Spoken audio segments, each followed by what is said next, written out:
L'épidémie de coronavirus n'a pas affecté de manière significative l'économie nationale. L'évaluation ce vendredi des principaux indicateurs économiques faite lors de la deuxième réunion ordinaire du comité de politique monétaire de la Banque centrale du Congo, présidé par le gouverneur Deogracias Mutombo Monenimbo, a permis de prouver cela. Face à la propagation planétaire de l'épidémie de coronavirus, il s'avère impérieux pour le pays de prendre des mesures susceptibles de renforcer la résilience de l'économie nationale.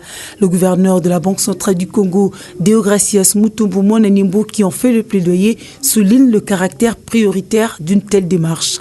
Depuis le début de l'année, le cadre macroéconomique reste globalement stable, mais une stabilité sur fond de pression exercée sur nos finances publiques et lesquelles pressions risquent d'être amplifiées par l'incertitude liée effectivement à la propagation du coronavirus.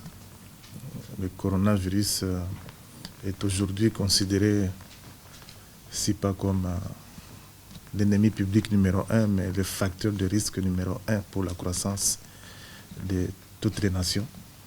C'est donc une situation qu'il faudra à tout prix bien gérer.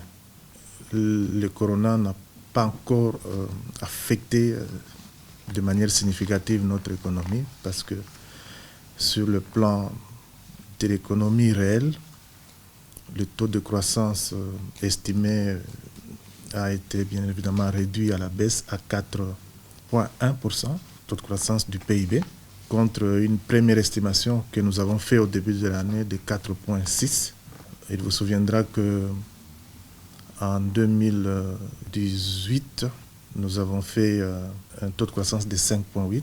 Mais aujourd'hui, avec un taux prévu de 4,1, un taux réalisé de 4,4 en 2019, nous sommes dans une situation où c'est les secteurs tertiaires qui contribuent pour plus de 50% au PIB. Donc c'est une tertiarisation qui est anormale parce que en 2018, le secteur extractif, considéré comme le plus grand contributeur au PIB, a bien sûr contribué pour 75% au PIB. Mais voir d'une année à l'autre un changement brusque de situation, un secteur considéré comme moteur, passer d'une contribution de 75% à 5%, c'est une situation difficile à imaginer, mais bien évidemment facile à expliquer pour notre situation, pour notre pays. En fait, c'est ça le malheur de la dépendance au cours de produits de base d'un pays qui l'expose, qui le rend vulnérable aux chocs externes. Pour sortir de cette situation, il nous faut la résilience de l'économie, il nous faut les transformations structurelles, il nous faut la diversification de l'économie. Et pour ce faire, nous devons concevoir des stratégies de développement appropriées pour imprimer une croissance durable digne de ce nom. C'est ce que nous devons faire. Sur le plan de l'économie réelle, la stabilité relative est aussi attestée par le taux d'inflation à rythme annuel, qui est aussi autour de 4,5%, presque au même niveau que l'année passée. Mais Kinshasa connaît un rythme de formation de prix beaucoup plus accéléré pour certains produits de consommation de masse, comme les haricots, comme le maïs, du fait des contraintes d'offre de ce produit-là, produit dont l'acheminement des lieux de production aux lieux de consommation fait face aux multiples goulets d'étranglement comme le délabrement de voies de transport et communication, la multiplicité de postes de contrôle, la multiplicité de taxes illégales et autres tracasseries. Il faudra également que nous examinions cette situation pour y apporter des corrections à travers les réformes structurelles. Et sur le plan de finances publiques, l'exécution du plan de trésorerie, comme il vient d'être dit, requiert qu'un effort soutenu soit consenti pour améliorer la mobilisation des recettes de l'État et en même temps pour améliorer la qualité de la dépense. Cet effort est aussi nécessaire pour nous permettre la mise en œuvre réussie du programme de référence que nous avons signé avec le FMI, parce que la réussite de ce programme va nous ouvrir la porte, va donner l'accès au pays à la signature du programme de moyen terme. Je crois que c'est un programme triennal qui va nous donner accès à la facilité élargie des crédits. Et nous avons demandé au Fonds monétaire que ce soit un montant important à la hauteur de nos besoins de balance de paiement, de sorte que cela puisse avoir un effet catalytique important pour les autres financements attendus de la Banque mondiale, de la BAD, de l'Union européenne, pour nous permettre de financer de manière efficace notre développement stratégique. Donc c'est très important.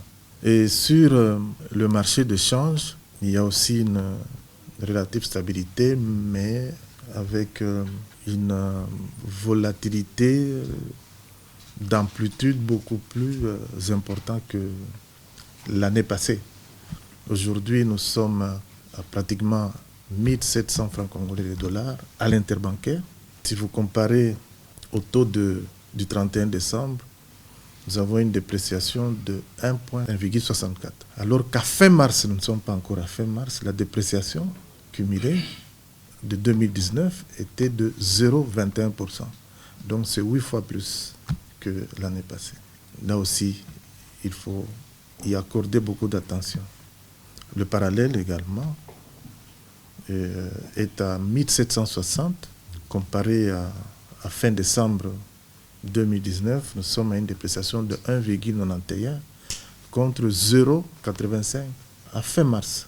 Vous voyez également que l'amplitude de volatilité est assez importante. En outre, en l'absence des chocs majeurs susceptibles d'influer sur les perspectives à court terme, cette réunion du comité de politique monétaire de la BCC a décidé de maintenir inchangé son dispositif actuel de politique monétaire. Ainsi, le taux directeur demeure à 9,0%. Les coefficients de la réserve obligatoire sur les dépôts en devises à vue et à terme sont maintenus respectivement à 13,0% et 12,0%, et ceux pour le dépôt en monnaie nationale à vue et à terme à 2,0% et 0%.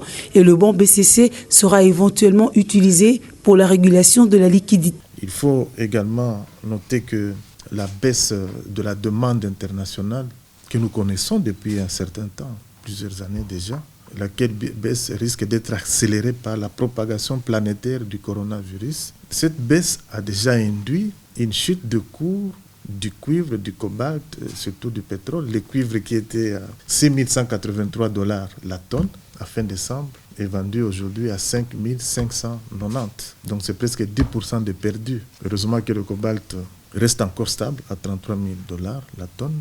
Le pétrole est le produit de base le plus touché, avec 48% de baisse depuis décembre, parce qu'il était à 66 $ le baril, aujourd'hui 34. Et donc la poursuite de la baisse de la demande internationale du fait du coronavirus, de sa propagation, parce que le coronavirus ne fait pas que baisser la demande, mais aussi l'offre. Donc les deux sont en train de baisser. Mais cette baisse-là, comme nous sommes dépendants du cuivre, du cobalt, risque d'affecter encore davantage nos finances publiques si les réformes visant à la mobilisation, l'amélioration de la mobilisation des recettes et l'amélioration de la qualité de la dépense traînent à être mises en œuvre. Donc il est important de mettre en œuvre ces réformes. Il est impératif, il était temps. Et pour finir, je peux dire que notre pays a aujourd'hui besoin d'un plan d'action pluriannuel, qu'il soit triennal, qu'il soit quinquennal, pour son développement stratégique. Et nous pouvons concevoir un plan d'action triennal qui devra être élaboré en cohérence avec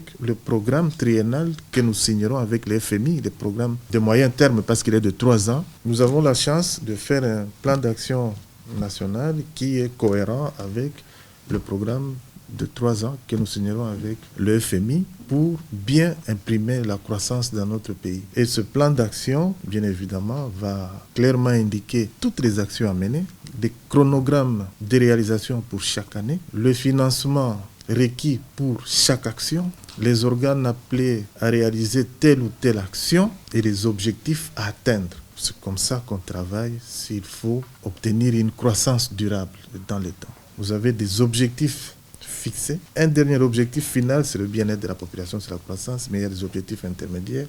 Vous avez des actions à mener, vous avez des moyens à financer et vous avez des hommes.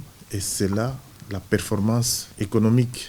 Cela induit, c'est ce qu'on appelle aussi la gestion axée sur le résultat. Donc avec un plan comme ça, ne seront financées que les actions contenues dans le plan, parce que actions appelées à obtenir un objectif fixé, pas des actions non prévues, non programmées. C'est comme ça qu'on améliore la qualité de la dépense. Le comité de politique monétaire exhorte le gouvernement à renforcer des mesures visant à booster les recettes publiques et à limiter les dépenses aux ressources disponibles.